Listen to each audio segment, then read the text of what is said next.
ဆိုတဲ့ listen နဲ့ပတ်သက်တဲ့ Bluetooth ပြပြနေပြီးတော့ပြင်းစင်နေထွင်နေပြပြပေးတဲ့ channel လေးမှာအားလုံးပြန်လည်ကြိုဆိုလိုက်ပါတယ်ဗျကျွန်တော်ရင်ဗီဒီယိုတွေမှာလည်းကျွန်တော်အိမ်မှာနေ့စဉ်သုံးတဲ့ list ပစ္စည်းကိုဘယ်လိုပြင်ရမလဲဆင်ရမလဲဆိုတာကိုပြပြပြီးတော့ကျွန်တော်လက်တွေ့အသုံးပြုလို့ရမယ့်ထွင်ပြင်းစင်နေချိုးလည်းကျွန်တော်ပြပြခဲ့ပြီးဖြစ်ပါတယ်တကယ်လို့မကြည့်ရသေးနဲ့ကျွန်တော် description မှာပေးထားတဲ့ link မှာတက်ဆင်းကျွန်တော် channel လေးမှာတောက်ကြည့်နိုင်ပါတယ်ဗျ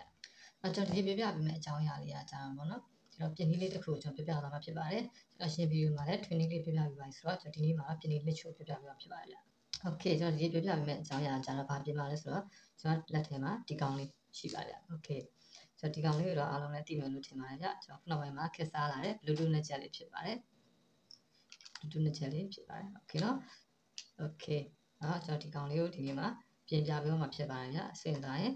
အားလုံးပဲဗီဒီယိုလေးအဆုံးလေးလိုက်ပါကြည့်ပေးကြပါအောင်ကျွန်တော်ဒီဗီဒီယိုလေးမစတင်ခင်မှာကျွန်တော် channel လေးကိုမှာကျွန်တော်ဒီလိုမျိုးပြင်းစင်နေထွင်နေဗီဒီယိုအသစ်လေးကိုအများကြီးတင်ပေးမှာဖြစ်တဲ့အတွက်ကျွန်တော် channel လေးကို subscribe လုပ်ထားပြီးတော့ဗီဒီယိုအသစ်တွေတင်ပြအောင်ဘေးနား notification လေးလည်းနှိပ်ခဲ့ပေးပါအောင်ဗျ Okay အဲ့ဒါဆိုကျွန်တော်ဒီနေ့ဗီဒီယိုလေးစလိုက်ကြအောင်ကျွန်တော်ဒီနေ့လက်ထဲမှာရောက်လာတာကြာတော့เนาะ Bluetooth နဲ့ချက်လေးကျွန်တော် iPhone Apple နဲ့ပုံစံတူပေါ့เนาะကျွန်တော်တို့ခုနောက်ပိုင်းမှာအသုံးများလာကြတယ်လူငယ်တော်များဒီကောင်လေးသုံးလာကြတယ်ပေါ့เนาะဒီကောင်လေးကိုကျွန်တော်ကပြင်ပြပြီးမှဖြစ်ပါတယ်ဗျ Okay ကျွန်တော်ဒီကောင်လေးအရင်ဖြုတ်လိုက်မယ်ကျွန်တော်ဒီမှာကြာဘယ်လိုလုပ်ထားလဲဆိုကျွန်တော်ဒီအဖုံးလေးကျွန်တော်ဒီအဖုံးလေးကိုဖြုတ်လို့ရအောင်လုပ်ထားတယ်ပေါ့နော်ကျွန်တော်ပုံမှန်ဆိုရင်ဒီကောင်မဖြုတ်ထားတဲ့ခါကျဒီအဖုံးလေးကဒီလောက်ထိပဲဟားလို့ရတယ်အဲ့ကောင်ကျွန်တော်သဘောမကျဘူးပေါ့ဒီကောင်ထုတ်တဲ့ခါကျရင်ထုတ်တဲ့ခါကျအဖုံးလေးကဒီလောက်ထိပဲဖွင့်လို့ရတဲ့ခါကျဒီကောင်သွားပြီးတိုက်တယ်ပေါ့နော်ဒီကောင်လေးတိုက်နေပြီးတော့ပြုတ်ကျသွားတာဖြစ်တယ်ပေါ့နော်အခါကျရင်ကျွန်တော်မလိုအပ်ပဲနဲ့ပျောက်တာတွေကိုရတာဖြစ်တယ်ပေါ့နော် Okay အဲ့ကြောင့်ကျွန်တော်ဒီကောင်မကြိုက်တဲ့အတွက်ကိုကျွန်တော်ဒီကောင်ဖြုတ်လိုက်တယ်ဒီအဖုံးဖြုတ်လို့ရအောင်လုပ်လိုက်တယ်ကျွန်တော်ထုတ်မယ်ဆိုရင်တတရာအစီပဲလက်လေးနဲ့လွတ်လိုက်တယ်ဒီကောင်ထုတ်လိုက်တယ်ပြန်ထည့်လဲလွတ်ထည့်တယ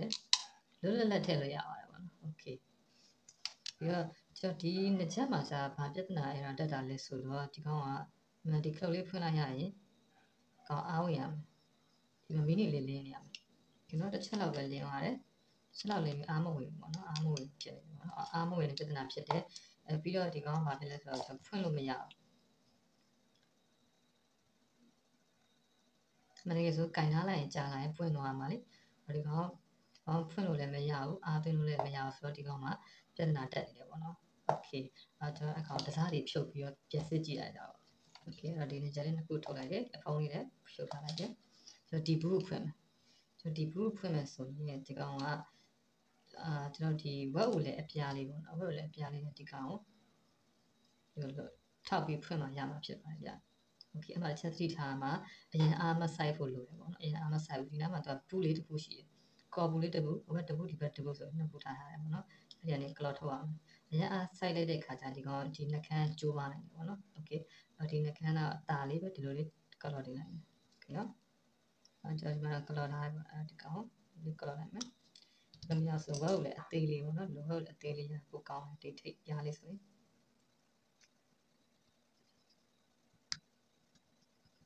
Okay ဒါကပူရထားစေ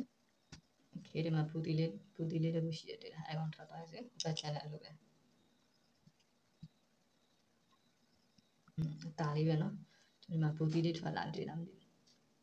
ဒီပူတီလေးနဲ့လောက်ထားပူတီလေးကြော်သွားဒီကောင်ဆွဲထုတ်လို့ရတယ်ပေါ့နော်လက်လေးနဲ့ဒီကောင်လောက်ပါဒီကောင်ဆွဲထုတ်လိုက်မယ် Okay ထွက်လာအားလုံးမြင်တဲ့အတိုင်းပဲကျွန်တော်တို့ဒီမှာ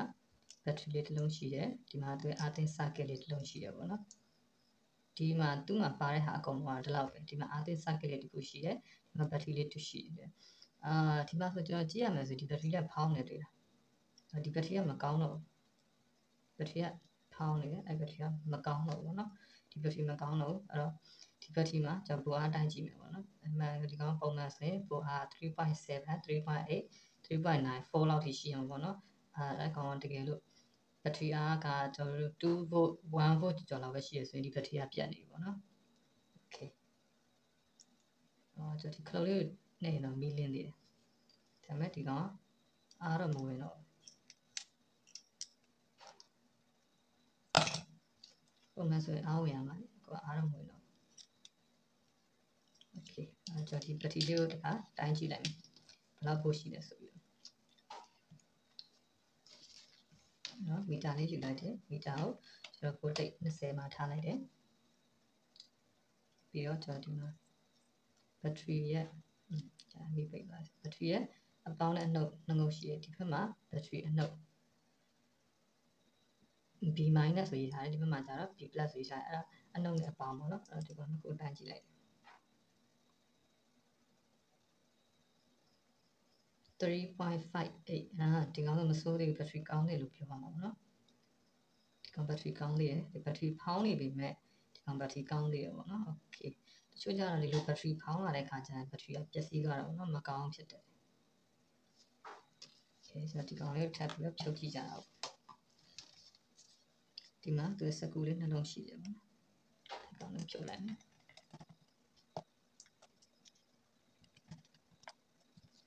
ဖြုတ်လိုက်တော့စပါokay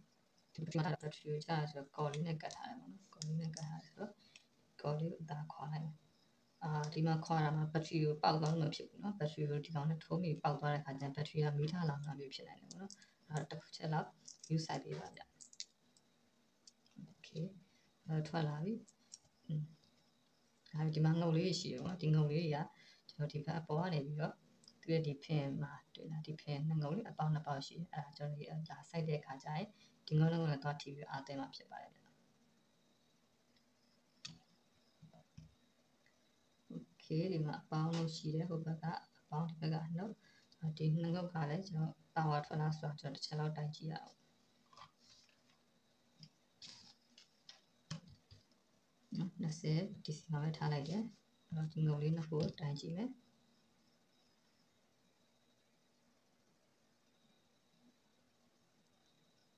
3.25အပေါင်းလုံးမာနေလို့ပေါ့နော်3.25အနှုတ်ပြတာ3.27ဖို့ရှိရပေါ့နော်ဒါကကျွန်တော်တို့ပုံမှန်အခြေအနေမှာ3.27ဖို့ရှိရကျွန်တော်အခလုံးနှိပ်လိုက်မယ်အားသွင်းတဲ့အခြေအနေမှာဘယ်လောက်ဖို့ရှိလဲဆို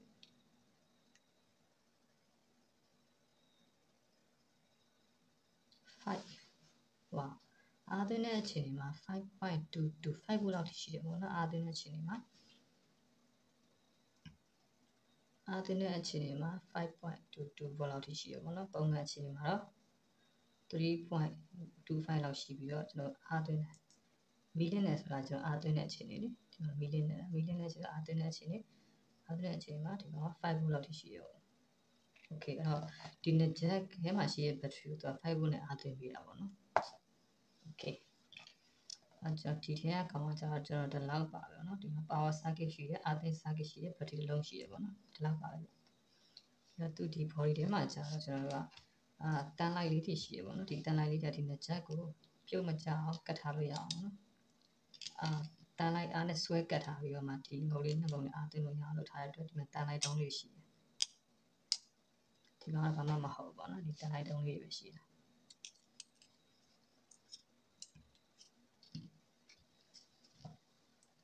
โอเคအဲ့တော့ဒီမှာကြည့်ရမယ်ဆိုရင်ဒီကောင်လေးကကောင်းသေးတယ်ပေါ့နော် battery ကဖောင်းနေပဲပြန်သုံးလို့ရသေးတယ် power circuit ကလည်းမပြတ်သေးဘူးဆိုတော့ကျွန်တော်ဒီကောင်လေးကိုပြန်သုံးလို့ရသေးဆိုတော့ကျွန်တော်ပြန်တက်လိုက်မယ်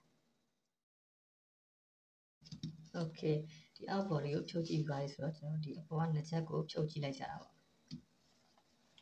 ပေါ်နှစ်ချက်ဖြုတ်ဖို့ကြတော့ကျွန်တော်ဘယ်နဲ့ညာရှိတာဆိုတော့ညာဘက်တစ်ခုကိုဖြုတ်ပြမယ်ဘယ်နဲ့ညာနှစ်ခုအတူပဲဆိုတော့လေကျွန်တော်ညာဘက်တစ်ခုဖြုတ်ပြလိုက်မယ် okay ဒီကောင်ကိုဖွင့်မယ်ဆိုရင်ဒီကောင်မှာတော့အထက်ကလေးနဲ့ပေါ့နော်ခုနလိုပြောကော်ပူသီးလေးနဲ့လုပ်ထားတာဖြစ်တဲ့အတွက်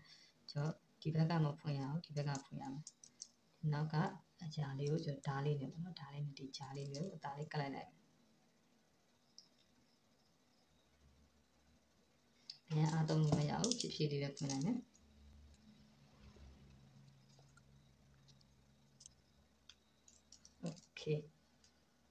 okay ဒီမှာဆိုပွင့်သွားပြီပေါ့နော်ပွင့်သွားပြီဒီကောင်အရင်ဆွဲလို့မရဘူးပေါ့နော်ဆွဲဒီမှာကျိုးပြတ်သွားနေမယ်ဒီမှာသူက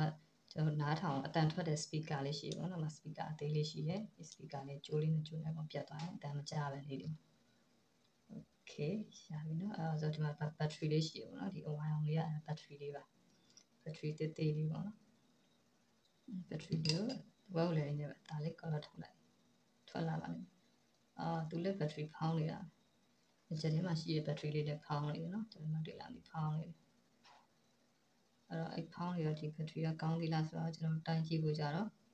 သူရဲ့ဒီ ငုံလေးနှစ်ငုံရှိရပေါ့နော်အပေါင်းနဲ့ငုံလေးငုံရှိရဒီတိတ်ဝါလေးကိုခွာလိုက်တိတ်ဝါလေးကိုခွာလိုက်ပြီးတော့ကျွန်တော်ဘက်ထရီဘိုးလေးကိုတန်းကြည့်လိုက်ကြတာပေါ့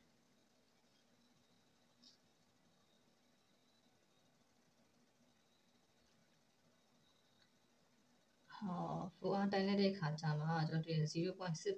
0.63ဆိုတော့ဒီဘက်ထရီကမကောင်းတော့ဘူးကျွန်တော်ဟိုထဲမှာတိုင်းပြခဲ့ပြီပေါ့နော်ဒီထဲမှာရှိတဲ့ဘက်ထရီလေးကကျွန်တော်ဖောင်းနေပေမဲ့တိုင်းလိုက်တဲ့အခါမှာ3.8လောက်ရှိတယ်ပေါ့နော်3.8လောက်ရှိတယ်3.6လောက်ရှိတယ်ပေါ့နော်အဲ့လောက်ဆိုရင်အဆင်ပြေသေးတယ်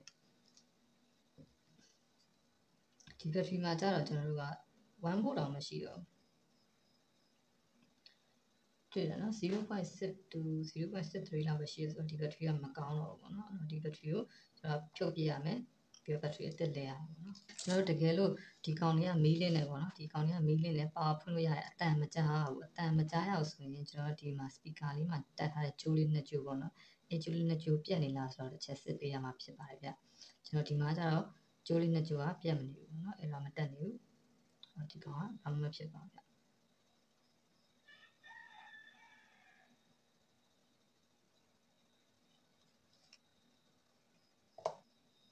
โอเคဘက်ထရီလေးပြုတ်သွားပြီဘက်ထရီလေးပြုတ်သွားပြီဆိုတော့ကျွန်တော်ဒီမှာအပေါင်းနဲ့အနှုတ်ရှိတယ်ပေါ့နော်အပေါင်းနဲ့အနှုတ်ရှိတယ်အဲ့ဒီအပေါင်းတို့ကိုကျွန်တော်ကတကယ်လို့ဒီလိုဘက်ထရီလေးပေါ့နော် spare ဝယ်လို့ရခဲ့မယ်ဆိုရင်ဒီလိုဘက်ထရီအသေးလေးကိုကျွန်တော်ထည့်ပြီးသုံးလို့ရပါတယ်ဗျဒီဘက်ထရီအသေးလေးမှာလည်းကျွန်တော် 3.7 volt ရှိပါလိမ့်မယ် ampere တော့နည်းမှာပေါ့နော်ဒီကောင်အလုပ်လုပ်သေးလားမလုပ်သေးလားတော့ကျွန်တော်တက်ခဲလေးနဲ့စမ်းကြည့်မယ်โอเคကျွန်တော်ဒီမှာတက်ခဲလေးတစ်လုံးယူလိုက်တယ်ဒီတက်ခဲကကျွန်တော်သုံးလိုက်ကြ 3.7 volt ပေါ့နော်ကောင် ampere တော့များတယ်2000 ampere လောက်ရှိ2200လောက်မသိဒီကောင်ရှိတယ်ပေါ့နော်အဲ့တော့ကျွန်တော်ဒီကောင်လေးကိုတော့ပြစမ်းကြည့်လိုက်မယ်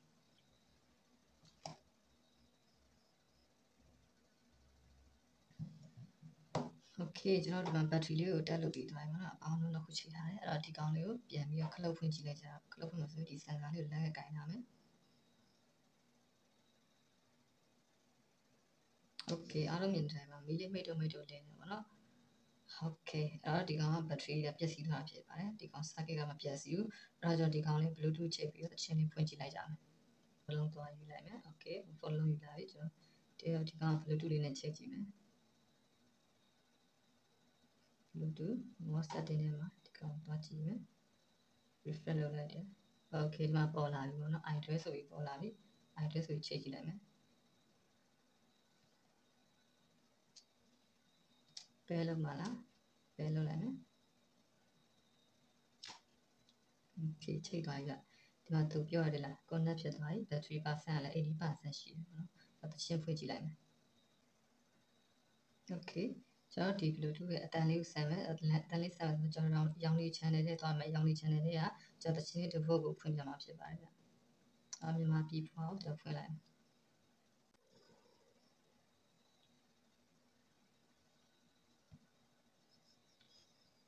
โอเคဒီမှာဆိုကျွန်တော်အတန်ကြားနေရတယ်နော်အတန်ကြားနေရပြီ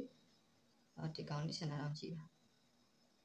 ဒီမှာမိုက်လေးပေါ့နော်အဲ့မိုက်လေးကျွန်တော်ဟိုနေ့ထွင်ထားတဲ့မိုက်လေးနဲ့ဒီမှာလာအောင်ကြည့်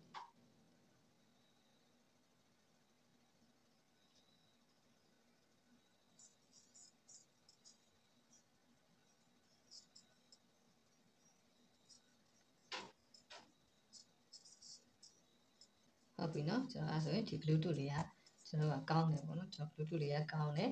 အတန်လဲလာတယ်ပေါ့နော်သူ battery ကပြတ်သွားတာဖြစ်တယ် battery အသစ်လဲလာကျွန်တော်ကောင်းမှာပေါ့နော်အဆင်ပြေပါလိမ့်မယ်ဒီ battery လေးကိုကျွန်တော်ဒီကောင်လေးကိုကျွန်တော်လိုက်ရှာဝယ်ရမှာပေါ့နော်လိုက်ရှာဝယ်ရမယ်ဒီ battery ကိုလိုက်ရှာဝယ်လို့ဒီကလေးရသွားတဲ့အခါကျရင်ကျွန်တော်ကပြန်ပြီးတော့အသုံးပြုလို့ရမှာဖြစ်ပါတယ်โอเคဒါကကျွန်တော်ဘယ်ဘက်ပေါ့နော်ဒါကဒီကောင်ကညာဘက်ဒါဘယ်ဘက်ပေါ့နော်ကောင်းညာဘက်ဒီကောင်ဘယ်ဘက်ဘယ်ဘက်ကအတွင်းပိုင်းလေးလည်းကျွန်တော်ဖြုတ်ပြမှာဖြစ်ပါတယ်ဖြုတ်ပြမှာဖြစ်တယ်ဆိုတော့ကျွန်တော်ဒီနှစ်ချက်လေးကို speaker လေးကိုအရင်ဖြုတ်ရမယ် speaker နှစ်ကြိုးဖြုတ်လိုက်တယ်โอเคရပြီကျွန်တော်ဒီမှာအဖြူနှစ်ကြိုးက speaker ကိုသွားမယ်အနီအနက်နှစ်ကြိုးကကြတော့ကျွန်တော် battery ကိုသွားမယ်ပြီးတော့ဒီမှာတန်လိုက်တုံးလေးရှိရပါတော့တန်လိုက်တုံးလေးရှိတယ်โอเคဒီမှာ circuit လေးရှိတယ်အဲ့ circuit ဖြုတ်ဖို့ကြတော့ကျွန်တော်ဒီကောင်လေးကဖြုတ်ရမယ်ဒီဘူးတီလေးကနေကျွန်တော်ဖြုတ်အောင်အဲ့ဘူးတီလေးကိုချက်လေးကိုထားလိုက်နေတယ်လေဟာကလိုက်လိုက်နော်က လိုက်လိုက်ဒီကောင်ပြုတ်သွားတယ်ဒါလေးပြုတ်သွားလိုက်ပြုတ်သွားတဲ့ခါကျရင်ဒီကောင်ဆွဲထုတ်လို့ရโอเคအဲ့တော့ဒီငုတ်လေးနှငုတ်ကနေအပြင်ကိုဆွဲထုတ်လိုက်မယ်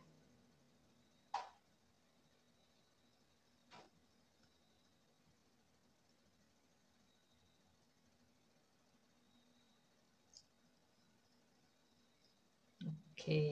ထွက်လာပြီပေါ့နော်ဒီအရင်ဆွဲထုတ်လိုက်ရင်ထွက်လာတယ်ဒီမှာဒါသူ့ရဲ့ circuit လေးပေါ့နော်ကျွန်တော်ဒီမှာအာသွင်းနဲ့အပေါင်းနှုတ်လေး2ခုရှိမယ်အာသွင်းနဲ့ကောင်လေးအပေါင်းနှုတ်လေး2ခုရှိမယ်ကျွန်တော်ဒီပြောမှာဒီမှာ Bluetooth module လေးပေါ့နော် Bluetooth module လေးကနေသွားမယ် IC ကနေပြီးတော့ကျွန်တော်ဒီအပြင်ကိုထွက်ထားဖြစ်ပါတယ်ဒီမှာဒီအနီနက်ကကြတော့ကျွန်တော် battery ငုတ်ဒီအဖြူလေး2ကျူကကြတော့ကျွန်တော်ဒီ speaker ကိုသွားတာပေါ့နော်ကျွန်တော်နားထောင်နေတဲ့ဟာကို speaker တန်ထွက်တဲ့ဟာကိုသွားတာဖြစ်ပါတယ်โอเคသူစကလေးအားဒီလောက်ပဲဒီထဲမှာဘာမှထပ်ပြီးတော့မရှိတော့ဘူးတန်းလိုက်တော့လုံးမကျန်တော့တယ်ဒီကောင်ကကျတော့ကျွန်တော် sensor ပေါ့နော်ဒီအဝိုင်းလေးကကျတော့ဒီအဝိုင်းလေးက sensor ပေါ့နော်ကျွန်တော်လက်နဲ့သွားထိလိုက်တဲ့ခါကျပါဝါပွင့်သွားတာပေါ့နော်အဲ့တော့ဒီအဝိုင်းလေးက sensor ဖြစ်တာဒီမှာ sensor ဒီမှာ IC တွေပေါ့နော်သူရဲ့ resistor သေးလေးတွေဖြစ်မယ်တင်တာကျွန်တော်မမြင်ရဘူးโอเคเนาะဒီမှာ IC တခုရှိတယ်ဒီအလုံးလေးကကျတော့ကျွန်တော်လက်နဲ့သွားထိတယ်ဖွင့်ပိတ်လုပ်ပေးမယ် sensor လေးပေါ့နော်โอเคဖြုတ်ပြပါမယ်တစားလေးဖြုတ်ပြပြီးသွားပြီအဲ့တော့ဒီလက်ချက်မှာဘာဖြစ်လာတက်တာလဲဆိုတော့ဒီထဲမှာရှိတဲ့ဒီ battery လေးတွေကဖောင်းပြီးတော့ကျွန်တော်သူတက်တန်းကုန်သွားတာပေါ့နော် battery တစ်လုံးမှာတက်တန်းရှိတယ်တစ်နှစ်ဆိုရင်ကျွန်တော်အိမ်မှာသုံးတဲ့ battery လေးတစ်နှစ်ဆိုရင်ကြာဆုံးတယ်ပေါ့နော်โอเคအဲ့ဒီ battery လေးမှာတက်တန်းကုန်သွားတာကြောင့်ဖြစ်ပါတယ်ဗျဒီကောင်ကအလုံးမလုံးတော့တာပေါ့နော်အဲ့တော့ဒီ battery လေးကိုဒါဝယ်လဲပေးလိုက်မယ်ဆိုရင်ကျွန်တော်ဒီနှစ်ချက်လေးကိုပြန်သုံးလို့ရပါမှာဗျနော်တကယ်လို့ဝယ်လဲလို့မရအောင်ဆိုရင်လည်းဝယ်လဲလို့မရအောင်ဆိုရင်လည်းကျွန်တော်ဒီဓာတ်ခဲနဲ့ပေါ့နော်ကျိုးအရှည်ကြီးတော့လိုသွားမှာပေါ့နော်ကျွန်တော် Bluetooth ကျိုးနဲ့နှစ်ချက်လို့ဖြစ်သွားမှာပေါ့နော်အဲ့တော့ဒီဓာတ်ခဲတစ်လုံးကိုကျွန်တော်ဒီသူ့ရဲ့ဒီဓာတ်ခဲနေရာမှာအစားထိုးပြီးတော့ဒီအပေါင်းလုံးတစ်ခုနဲ့ချိတ်လိုက်မယ်ကျိုးအရှည်ကြီးထားလိုက်မယ်ပေါ့နော်ဒီကျိုးကိုရှည်ရှည်လေးထားလိုက်မယ်ရှည်ရှည်လေးထားလိုက်ပြီးတော့မှဒီနှစ်ချက်ကနေကျိုးတန်းလန်းနေတော့ဖြစ်သွားမှာပေါ့နော်ကျိုးမဲမဟုတ်ပဲနဲ့ကျိုးတော့ရှိတယ်ပေါ့နော်ဘတ်ထရီကျိုးလေးကတွားပြီးတော့ပါဝါပေးပြီးတော့ကျွန်တော်နားထောင်လို့ရအောင်လုပ်လို့ရမှာဖြစ်ပါတယ်โอเคကျွန်တော်ဒီနေ့ဗီဒီယိုလေးကကျွန်တော်ဒီလောက်ပါပဲညကျွန်တော်ဒီနေ့ဗီဒီယိုလေးမှာကျတော့ကျွန်တော်ဒီ Bluetooth port လေးကို ear port လေး Bluetooth နှစ်ချက်လေးကိုကျွန်တော်ဖြုတ်ပြပြီးတော့ဒီမိုင်းလေးကိုကျွန်တော်ပြပြသွားတယ်ပြီးတော့ဒီကောင်းရဲ့ဖြစ်တဲ့ error ပေါ့နော် error ပြဿနာဘာဖြစ်တာလဲဆိုတော့ကျွန်တော်ပြောပြသွားတယ်ဘယ်လိုပြင်လဲဆိုတော့ကျွန်တော်ပြောပြသွားတယ်ပေါ့နော်โอเคဒီကောင်းလေးမှာကျတော့အများဆုံးပြတ်တာလည်းဒီ battery ပဲပြတ်တာများပါတယ်ဗျကျန်တဲ့ဟာကပြတ်တာရှားပါတယ်เนาะဒီ battery တက်တန်းကုန်လို့ battery ပြတ်တဲ့ပြဿနာပဲဖြစ်တာပါเนาะဒီပြားတွေကထုတ်လုပ်တဲ့ဟာလည်းကြာလားကျွန်တော်နိုင်ငံရောက်တာလည်းကြာတယ်ဆိုင်မှာတင်ဟာလည်းကြာတယ်ဆိုတော့သူ့တက်တန်းကအနည်းဆုံးတော့တစ်နှစ်နှစ်နှစ်လောက်တော့ရှိဦးမှာပဲလေဒီ battery ကတော့တက်တန်းအကုန်သွားပြီဖြစ်ပါတယ်ဗျအဲဒါဒီ battery မကောင်းတော့တာဖြစ်ပါတယ်โอเคကျွန်တော်ဒီဗီဒီယိုလေးကိုလည်းအားလုံးလည်းနေ့သဘောကျမယ်လို့ထင်ပါတယ်ဗျနောက်လာမယ့်ဗီဒီယိုမှာလည်းကျွန်တော်ဘယ်လိုပြင်နည်းစင်နည်းထွင်နည်းတွေကျွန်တော်ပြပြသွားမယ်ဆိုတော့ကျွန်တော် channel လေးကို subscribe လုပ်ထားပြီးတော့ channel ကိုစောင့်မျှော်ကြည့်ရှုပေးကြပါအောင်ဗျအားလုံးပဲကိုဗစ်ရောဂါဘေးရန်တွေမှာကင်းဝေးပြီးတော့အားလုံးပဲစိတ်ချမ်းသာကိုယ်ကျန်းမာကြပါစေလို့ကျွန်တော်မောင်တီထွန်းမှာဆုတောင်းပေးလိုက်ပါတယ်ဗျအဲ့တော့ကျွန်တော်နောက်ထပ်ဗီဒီယိုလေးမှာပြန်တွေ့ကြတာပေါ့အားလုံး bye bye